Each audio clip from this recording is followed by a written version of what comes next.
پیارے آقا علیہ الصلوۃ والسلام کو کیا اپنی وفات طیبہ کا پہلے سے علم تھا کہ کب دنیا سے پردہ فرمائیں گے؟ نبی پاک صلی اللہ تعالیٰ علیہ وآلہ وسلم کو اپنے وصال مبارک کا علم تھا، اور یہ ہر نبی کو ہوتا ہے، یہ ہر نبی کو ہوتا ہے۔ بخاری شریف کی حدیث مبارک ہے، نبی پاک صلی اللہ تعالیٰ علیہ وآلہ وسلم نے فرمایا کہ اللہ تعالیٰ کسی بھی نبی کو دنیا سے نہیں لے جاتا جب تک اسے جنت میں اس کا گھر نہیں دکھا دیتا۔ سبحان اللہ۔ تو لہٰذا ہر نبی کو اس کا دنیا کے اندر ہی، جو دنیا سے جانے سے پہلے جو جنت میں ان کا مقام ہے، گھر ہے، وہ دکھا دیا جاتا ہے۔ حضرت عائشہ صدیقہ نے فرمایا کہ نبی پاک صلی اللہ تعالیٰ علیہ وآلہ وسلم کے جب آخری لمحات تھے تو یہ حدیث حضرت عائشہ رضی اللہ تعالیٰ عنہا نے ہی سنی ہوئی تھی، یہ آپ ہی سے روایت ہے۔ تو نبی پاک علیہ الصلوۃ والسلام نے اپنے جو آخری لمحات تھے اس میں یہ الفاظ فرمائے تھے، اللہم الرفیق الاعلی، اللہم الرفیق الاعلی۔ تو حضرت عائشہ صدیقہ رضی اللہ تعالیٰ عنہ فرماتی ہیں کہ میں سمجھ گئی کہ نبی پاک علیہ الصلوۃ والسلام کو آپ کا وہ مقام دکھا دیا گیا، رفیق اعلیٰ کا۔ رفیق اعلیٰ سے مراد خدا ہے، رفیق اعلیٰ سے یا رفیق اعلیٰ سے مراد حضیرت القدس ہے، یا رفیق اعلیٰ سے مراد یہ 4 بڑے فرشتے ہیں، یا رفیق اعلیٰ سے مراد اعلیٰ علیین ہے۔ تو نبی پاک علیہ الصلوۃ والسلام کو وہ دکھا دیا گیا تو آپ اس پر فرما رہے تھے اللہم الرفیق الاعلی۔ تو لہذا نبی پاک علیہ الصلوۃ والسلام کو پہلے سے معلوم تھا، اور کئی اشارے بھی دیے پیارے آقا۔ اور اس کے علاوہ ایک بہت بڑی تفصیل ہے۔ پھر جیسے سورہ فتح نازل ہوئی تھی تو سورہ فتح کے اندر جب یہ فرما دیا گیا انا فتحنا لک فتحا مبینا، تو نبی پاک علیہ الصلوۃ والسلام نے اسی سے اشارہ سمجھ لیا تھا کہ یہ اب دنیا سے جانے کی باری ہے۔ اچھا، اس کے بعد حجۃ الوداع کا جو موقع تھا اس میں نبی پاک علیہ الصلوۃ والسلام نے صراحتاً فرما دیا تھا کہ میں سمجھتا ہوں کہ آج کے بعد میں اور تم دوبارہ اس طرح جمع نہیں ہوں گے۔ اس کا مطلب ہے کہ دوبارہ یہ نہیں ہوگا۔ اچھا، پھر حج کے موقع پر ہی وہ آیت مبارکہ نازل ہو گئی تھی، الیوم اکملت لکم دینکم واتممت علیکم نعمتی ورضیت لکم الاسلام دینا، آج میں نے تمہارے لیے تمہارا دین مکمل کر دیا۔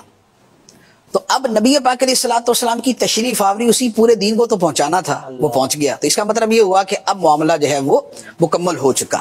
اچھا، پھر اسی طرح حضرت معاذ بن جبل رضی اللہ تعالیٰ عنہ کو نبی پاک علیہ الصلوۃ والسلام نے جب یمن روانہ کیا تھا تو حضرت معاذ بن جبل جو ہے وہ اونٹ پر تھے اور نبی پاک صلی اللہ تعالیٰ علیہ وآلہ وسلم ساتھ تشریف لے جا رہے تھے۔ انہوں نے عرض کی یا رسول اللہ میں نیچے، تو فرمایا نہیں تم اوپر رہو۔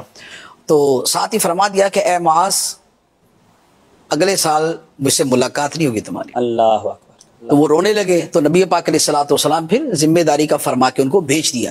اسی طرح جب حضرت اسامہ بن زید رضی اللہ تعالیٰ عنہ کو لشکر دے کے بھیجا تھا، وہ تو تھوڑے ایام پہلے کی بات ہے، اس میں بھی نبی پاک علیہ الصلوۃ والسلام نے ان سے فرما دیا تھا کہ اے اسامہ ملاقات نہیں ہونی۔ اللہ۔ اچھا، اسی طرح نبی پاک علیہ الصلوۃ والسلام ایک مرتبہ احد شریف تشریف لے گئے تھے، ممبر لے کر وہاں پر آپ گئے تھے، تو وہاں سرکار علیہ الصلوۃ والسلام نے خطبہ ارشاد فرمایا تھا واللہ ما اخاف علیکم ان تشرکوا بعدی، کہ اے صحابہ مجھے یہ خدا کی قسم مجھے یہ ڈر نہیں ہے کہ میرے بعد میری امت شرک میں پڑ جائے گی، ہاں یہ ہے دنیا کی محبت میں پڑ جائے گی۔ ایک یہ بات فرمائی۔ دوسری بات فرمائی واللہ لانی انظر الی حوض الان، خدا کی قسم میں اس وقت اپنے حوض کوثر کو دیکھ رہا ہوں۔ اور تیسری بات ارشاد فرمائی تھی وَأَنَا فَرَطٌ لَكُمْ، میں تم سے پہلے آگے جا کے تمہارے لیے اسباب فراہم کرنے والا ہوں۔ مراد یہ کہ اب میں دنیا سے جا رہا ہوں اور میں تمہارے لیے آگے جا کے اسباب فراہم کروں گا۔ تو یہ حدیث مبارک بھی بخاری شریف کے اندر ہے۔ اسی طرح ایک اور حدیث مبارک ہے، وہ بھی بخاری شریف کی ہے۔ نبی پاک صلی اللہ تعالیٰ علیہ وسلم نے ایک مرتبہ خطبہ ارشاد فرمایا کہ اللہ تعالیٰ نے ایک بندے کو اختیار دیا کہ چاہے تو وہ دنیا میں رہے اور چاہے تو اپنے رب کے پاس چلا جائے، تو اس بندے نے اپنے رب کی ملاقات کو ترجیح دی، پسند کیا۔ تو صحابہ کرام یہ سن رہے تھے، اب صحابہ کرام تو خوش ہوئے کہ سبحان اللہ، کیا بھی اس بندے کی کیا شان ہے جس کو اللہ تعالیٰ یہ اختیار دیتا ہے۔ تو صدیق اکبر رضی اللہ تعالیٰ نے جیسے ہی سنا تو رونے لگ گئے، اور روتے ہوئے نبی پاک علیہ السلام کی بات کے درمیان میں ہی انہوں نے کہے یا رسول اللہ ہمارے ماں باپ آپ پہ قربان، اور یہ کہہ کے رونے لگے۔ تو صحابہ کرام کہتے ہیں کہ ہمیں بڑا تعجب ہوا کہ نبی پاک علیہ الصلوۃ والسلام کی بات کاٹنا یہ کسی صحابی کی جرت نہیں ہے، اور صدیق اکبر رضی اللہ تعالیٰ عنہ جیسے ادب اور تعظیم والے تو یہ سرکار اسلام کی بات کے دوران یکدم بول پڑے کہ یا رسول اللہ آپ پہ ہمارے ماں باپ قربان، اور ساتھ رونے لگے۔ تو یہ شیخ بزرگ کو کیا ہوا، یہ کیوں رو رہے ہیں؟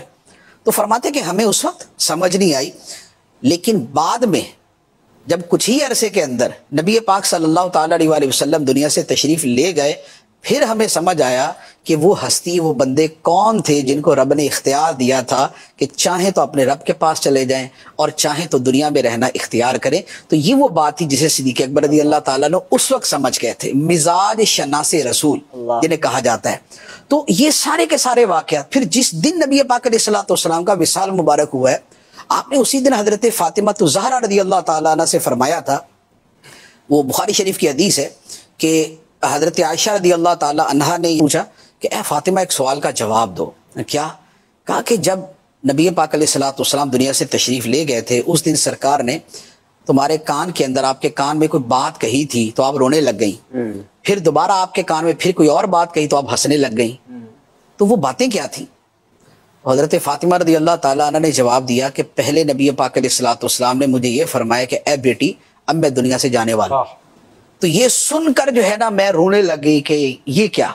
تو پھر نبی پاک علیہ الصلوۃ والسلام نے دوبارہ مجھے فرمایا کہ میرے اہل بیت میں سب سے پہلے تم ہی مجھے ملو گی۔ اللہ، تو یہ سن کر میں خوشی سے ہنس پڑی کہ نبی پاک علیہ الصلوۃ والسلام اگر دنیا سے تشریف لے بھی جائیں گے تو سب سے پہلے جو سرکار کی بارگاہ میں پہنچنا ہے اور آپ کی زیارت کرنی وہ میں ہی۔ یہ عشق کی کتنی بڑی بات ہے، حالانکہ ان کو بھی ان کی مرنے کی یا وفات کی خبر دی جا رہی ہے۔ ہاں، ان کی وفات کی خبر ہے، ان کے چھوٹے چھوٹے بیٹے ہیں حسن حسین، اور یہ ان کے چھوٹے چھوٹے بیٹے ہیں، حضرت زینب ہیں، اللہ، ان کی زندگی ہے، عمر مبارک جو ہے وہ 22 سے 25 سال کے درمیان تھی۔ اللہ اللہ، تو یہ ایک پوری دنیا اپنی جملہ زیب و زینت کے ساتھ سامنے موجود ہے، لیکن اس بات کی خوشی ہے کہ نبی پاک علیہ الصلوۃ والسلام کی بارگاہ میں میں نے سب سے پہلے چلے۔ کیا عشق ہوگا یہ، کیا عشق